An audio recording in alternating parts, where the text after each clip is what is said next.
অভিযান শুরুর নাটকীয় 6.5 ঘন্টা পর নারায়ণগঞ্জ সিটি কর্পোরেশনের সাবেক মেয়র সেলিনা হায়াত আইভীকে তার বাড়ি থেকে গ্রেপ্তার করেছে পুলিশ। শুক্রবার সকাল 5:45টার দিকে তাকে গ্রেপ্তার করা হয়। এ সময় সেখানে তার বিপুল সংখ্যক সমর্থক অবস্থান করছিলেন। গাড়িবহর নিয়ে পুলিশও ছিল সতর্ক অবস্থানে। গ্রেপ্তার করার সময় সেলিনা হায়াত আইভী বলেছেন, আমি তো বাড়িতেই ছিলাম, আমি তো পালাইনি, তাহলে এইভাবে আমাকে গ্রেপ্তার করতে হলো কেন?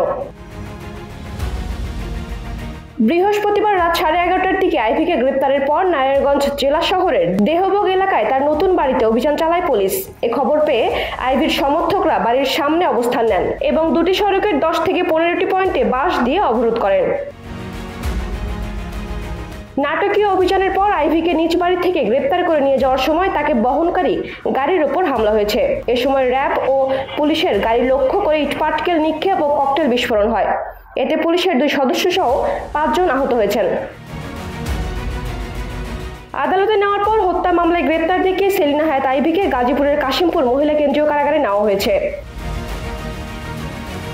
গত 5 আগস্ট আওয়ামী লীগ সরকারের পতনের পর সাবেক মেয়র সেলিনা হায়াতের নামে একাধিক মামলা হয়েছে। পুলিশ জানিয়েছে, জুলাই আগস্ট গণ অভ্যুত্থানে হত্যা, হত্যাচেষ্টা সহ বিভিন্ন অভিযোগে সেলিনা হায়াতের নামে 5টি মামলা রয়েছে।